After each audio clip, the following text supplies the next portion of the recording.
Good morning, everybody. Orange J here with another War of the Visions video, and today I'm going to be going over the ice selection quest. I recorded my runs here, and so I want to just show you 7, 8, 9, and 10 real quick on the earlier ones and a little bit more detail on the late ones. Just show you how I cleared them today, maybe help you out if you need it. So here's number 7. Now, on number 7, there's one thing in the missions that's a little tricky, and that's that do not heal for 1,000. That's the thing that caught me up in my first run. Otherwise, I would have like one-turned this. Not one-turn, but one-run this. Anyway, my Valade had Regenerator on as his counter move. It procced in my first run, actually healed me for more than 1,000 points of HP, and so I lost. Otherwise, this is a pretty straightforward and easy fight. I'm running Nasha as a tank, so I'm going to turtle here in the corner. The map hooks you up by starting you pretty far away from any of the mobs, so I just chilled back here, got my buffs online, moved Nasha forward, had her tank, and it really was not a big deal to just burn the enemies down. One thing you want to watch out for is the Miranda. She can drop an AoE confusion on your group. It's not a huge deal if it happens. Just have some of your low HP or your low damage guys auto attack the confused people. Hopefully they don't kill you, but really this is like a recommended level 70 mission. If you have some level 99s or 120s, this one's really not hard. Again, just like burn the Miranda down early, make sure you're not healing, and it's a pretty easy fight. Okay, I'm not going to spend a bunch of time on this one. That's really all I wanted to say for fight 7. Let's go ahead and jump over to fight 8 next. Okay, here we go with fight number 8. The missions change a little bit here. You have defeat 2 or more enemies simultaneously. This is a staple mission of selection quests, is kill multiple enemies at the same time. Now, whenever I see that, whenever I see a kill 2 or kill 3 enemies, I really like to finish that mission as early in the fight as possible, because then I can just focus on winning the fight later. And a lot of times in these fights, there's really difficult content late into the fight as ads spawn in. So on this map, I saw those turtles and I was like, okay, wait. Turtles are pretty dumb. Their AI is cast a shield on themselves and run at your team. I'm going to take advantage of that. If I can just turtle, you see, you turtle against the turtles. I'm going to turtle in the back here, get my team's buffs online, let the turtles run at me, and just AoE them down. Since they do have their shield, you do have to hit them once to get them kind of low, and then you have great AoE options with your ice units here. Obviously, Curry has Barrage. You have, for my team, I have, God, what's his name? Oh my god, Surges has Earth and Glory, which hits really, really hard. You even have things like Imperil from Valade, and then there's Dispel Spread on the new unit. Nasha has Taunting Blade. There's plenty of AoE attacks to kill multiple things at once, so that's really not a problem. You can see right here, just getting my buffs online, letting the turtles come at me so I can kill them. Okay, I am going to skip ahead in the fight just a little bit here and bring up a couple more things. Okay, you can see here we're starting to AoE down the turtles. Let's talk a little bit more about Ruinstern and Whisper, the first two like bosses on this map. Ruinstern is really straightforward. He's just going to try and kill you with damage. He's pretty squishy. Just kill him before he kills your team. Maybe after you take care of those turtles. Whisper has an AP breaking attack. Like, she can ruin your stats. So I just kind of ignore her in this fight. Like, I'm not like, once my Nasha has hate, I'm just going to let Nasha tank her and I not care about Whisper. She doesn't do a lot of damage. So for me, I chose to just ignore her. Because notice after I kill those turtles, those Lamias spawn off to the left. They will charm people on your team, and that is the first really big like threat to your units in this fight, is getting charmed by those Lamias.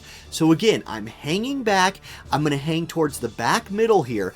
I'm going to let those Lamias come towards me, and I'm going to burn them down.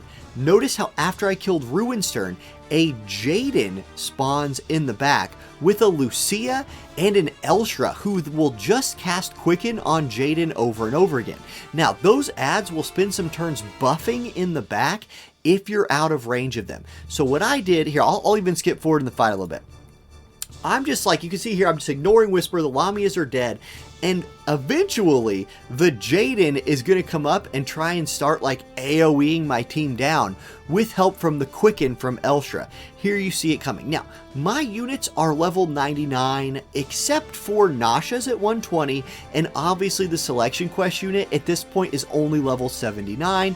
I'm using her here and really enjoying it, so I'm just not too worried.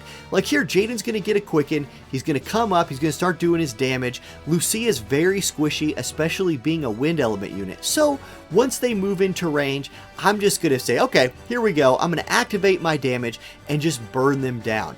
They don't do enough damage that they're a huge threat if you can chain them a little bit and you have a big AP pool on all your units already set up because you spent those early turns turtling and building AP.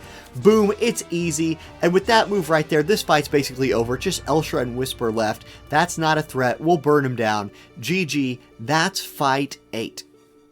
Okay, here we go with fight number 9, and you can see this time you can only use 4 units, and then the other special mission here is kill 2 enemies at the same time. There are plenty of very squishy enemies on this map, and there's a nice flat place in the middle to tank them to get your multi-kill. That's really not hard. The beginning turns of this one are a little bit like, you're a little scared, right? Because, oh my god, there's a blood moon sitting right next to you when you spawn. So, my strategy here was just immediately go to the right and kill that blood moon, and then have Nasha move to the center of the map and start tanking all of the mobs. Now, notice on the right side of the map, there's all those cliffs, right? So I have Curry in the selection quest unit hang out on those cliffs. I have Valade kind of floating in between Nasha, tanking kind of in the middle, and then my other units just cast in buffs, heals, whatever we have to do. You're allowed to heal on this one, which changes when you go to number 10. Quest 10, you can only heal for like 5,000 points of damage, so that one you gotta be a little bit scared on. But these blood moons don't have a bunch of HP. Just build up a small little ice chain here, burn them down. This buys you that corner of the map so you can start doing your buffs. You can get your group set up. One beautiful thing about Nasha is she has amazing buffs, right? She's got her like shield that's a physical shield that becomes a physics and magical shield if you get her to, if you EX her, but even just the physical shield is plenty good. She also has Sentinel, she has Courage, she has all these things in her kit that make her an awesome tank, and I definitely could not have done these selection quests without at least a level 99 Nasha, and I do have mine at 120, and that was a huge help. So here you can see I'm kind of starting to turtle in this corner. I'm going to let the mobs move forward, and eventually I will have Nasha step out by herself. And for a while, she can tank here without even having aggro because she'll be the only one in range of the mobs while I move everybody back to buff on these cliffs. Now, I'm going to go ahead and fast forward a little bit.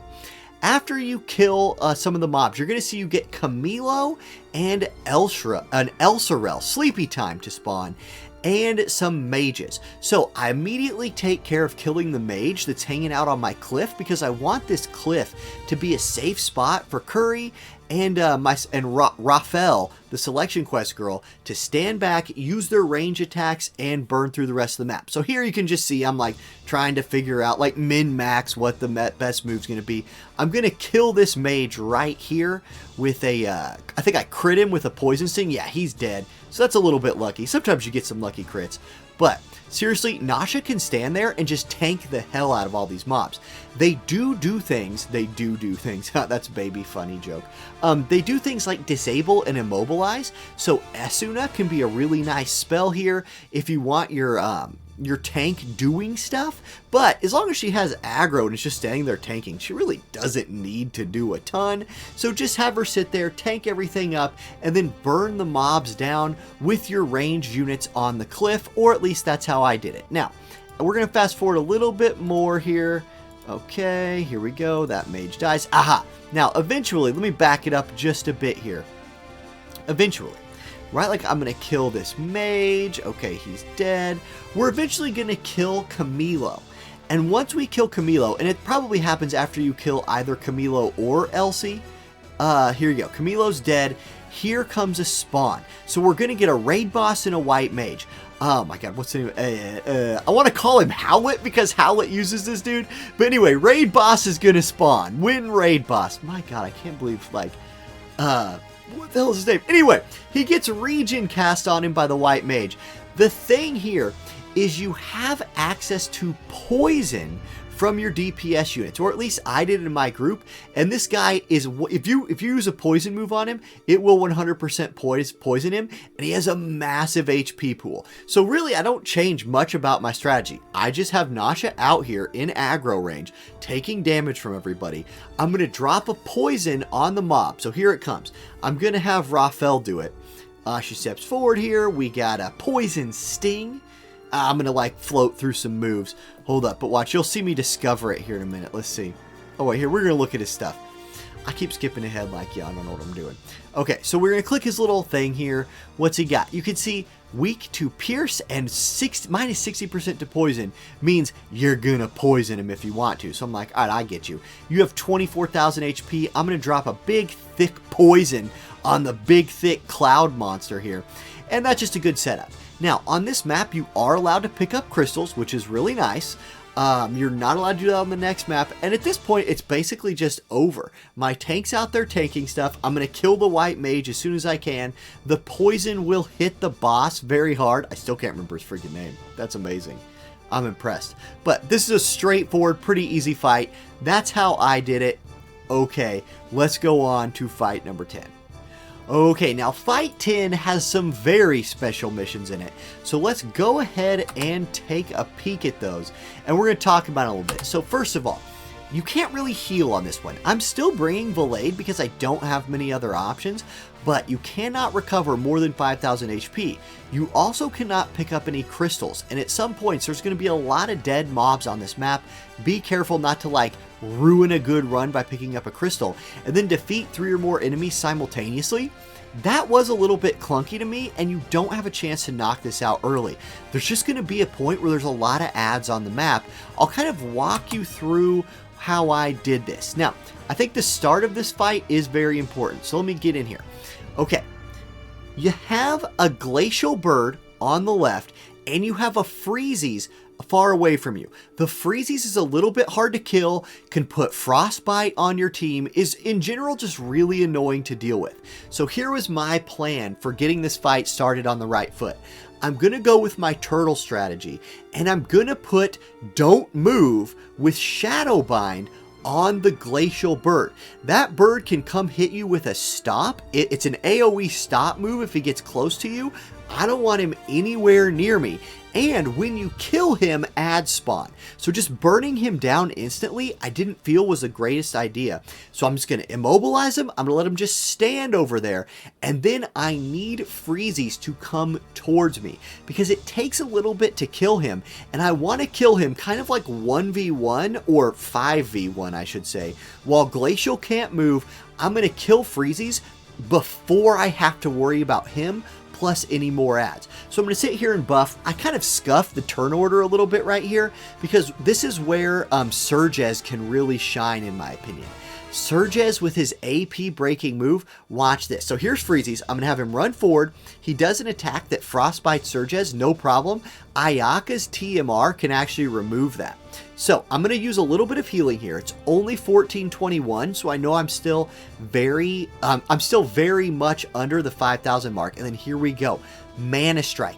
It completely, that did 1,730 damage to his mana pool. The dude only has 530 mana. At this point, he's an auto attack bot. So I just have to make sure I kill him before he generates enough AP to start putting more like frostbites on my team or really be any kind of a threat.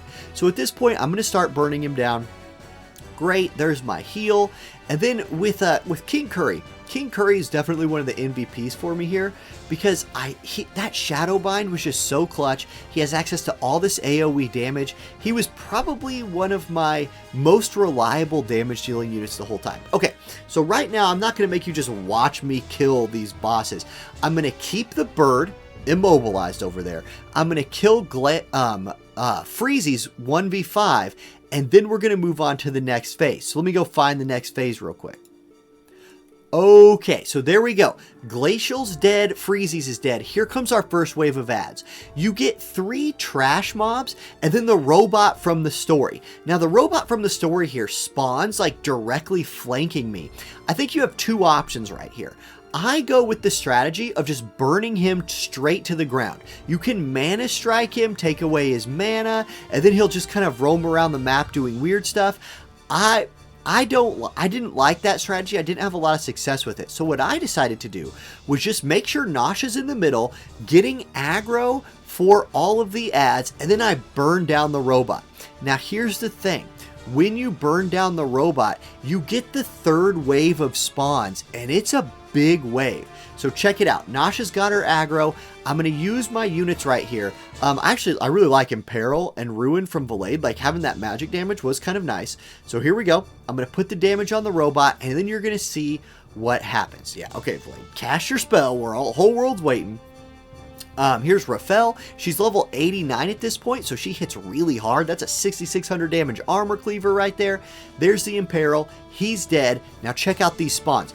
Velric and Medina spawn, and Velric is a monster on this fight. He was the guy I had the most problems with and caused me to restart a couple times. So they're all spawning, but my Nasha is a god tier tank. Like, she has shields on herself, she has armor stacking, and we have a whole bunch of physical damage out here in Medina. So all of the mobs are going to start to just cluster around her right now. So this is the point where I was like, okay, what I need to do here is find ways to chip away at everybody's health. Get like 3 or 4 or 5 of these ads really low on HP, and then land one big AoE to get my triple kill. So I'm going to spend like way more time than I'm going to make you watch. Like, I'm going to skip ahead in this a little bit. But basically what I'm doing right now, using small AoE or single target skills to chip away at the HP of the ads. Then as we move around a little bit, making sure not to step on any crystals, I'm going to use a barrage, actually get a quadruple kill, which, you know, way more than 3. Cool. And then I have Velric and Medina to worry about. You know what, while we're watching this, let me just go ahead and talk. I'll skip forward a little bit, but I'll keep talking here. So, the thing with Velric and Medina. Medina, you could think, hey, just burn Medina down really, really quick. The AI is one step ahead of you here. And I don't know how it works if you start within her aggro range. But if she's allowed to buff on her first turn, she puts that ninja buff on herself that for one turn gives her 100% dodge. So you actually can't just blast her with one big hit right when you start. So I just let her walk in, no big deal, let her have another turn. She actually doesn't hit super hard. I made sure and run Fenrir in this group so I have some magic resist. You see, I just got my multi-kill, and now I can focus on killing these fools, right? It's finally time. Let's burn them down. And there you can see, I still can't hit Medina. 0% because she's going to freaking dodge it. So it's fine. I'm going to kill them all. Make sure I got my tank in range to tank Velric, no big deal. And here we go, let me fast forward. Okay, so my tank's really low, Nasha's really low, but Nasha has courage, so I'm not that scared. Let's see here. Come on. I'm skipping around a little bit. I'm sorry, this is kind of, I'm reliving some really hype moments. Yeah, we're going to burn Medina down. Cool. There's still one more wave of ads that caught me a little bit off guard here. So here we go. Check this out. I actually time it. Oh, back up, back up. Here we go. So here's the last hit. I actually have my Nasha auto attack Velric for the last hit, and I was like, I did it. Oh wait, Fenrir freaking spawns, last mob, and I was like, okay, wait, I'll just mana drain him, but my freaking Surges had 1 AP, so I auto attack him, get that AP building. I don't want to risk healing anymore. Like, I think at this point I've still only healed for like 1,000, but I don't want to scuff my run with a heal. So I'm going to imperil him with Valade. Cool, that's what we're going to do there. There it is. So all of his elemental resists are down. Then with Rafael, I'm like, man, she only has 1,235 AP. I'm a little bit scared. So I'm going to go ahead and start debuffing this boss. And you can land a lot of debuffs on him. Right here, what I'm going to do is go for the slow shot, lower his agility, get myself some more turns, and it's his turn. Now notice right here, he doesn't do anything. I don't know why. but I'll take it. I'm not gonna, maybe he just always does nothing on his first turn, but I was not questioning my luck right there. So now I'm checking, what can I do to him? He's not poisonable, I can't do that. I can immobilize him though. So I'm happy that I saved an immobilize. I can make Fenrir stand right there and just hit my melee champs, Surges and Nasha, who are both pretty tanky. Now check this out. I had a 41% chance to stun him with Nasha running 50 faith, so that's great. And then Mana Strike works on him, so I completely drain his mana pool. So now he's a very stunnable raid boss who also has no AP. Fantastic. At this point, he's an auto attack bot. Even if he kills my Nasha one time, she has courage, so I can move her out of there. And now I just DPS him until he's dead. And here, I'll prove it. Let's skip ahead to the hype blast thing here. Okay. Oh, Valade finishes him off with a ruin because Valade is the DPS king. And boom, what do we got right here? We're going to check all the boxes. Oh, look at those shards. 160 Rafael shards. Complete all the missions, get all my mind spheres, and maybe most importantly, get access to a monthly ice elemental farm. Awesome. And those are my clears. So that's just some tips and tricks. I cut it up a little bit so it wasn't like a 40-minute video. Hope it was useful if you're struggling on these at all. And that's it, y'all. Have a great day, and I'll catch you next time. Peace.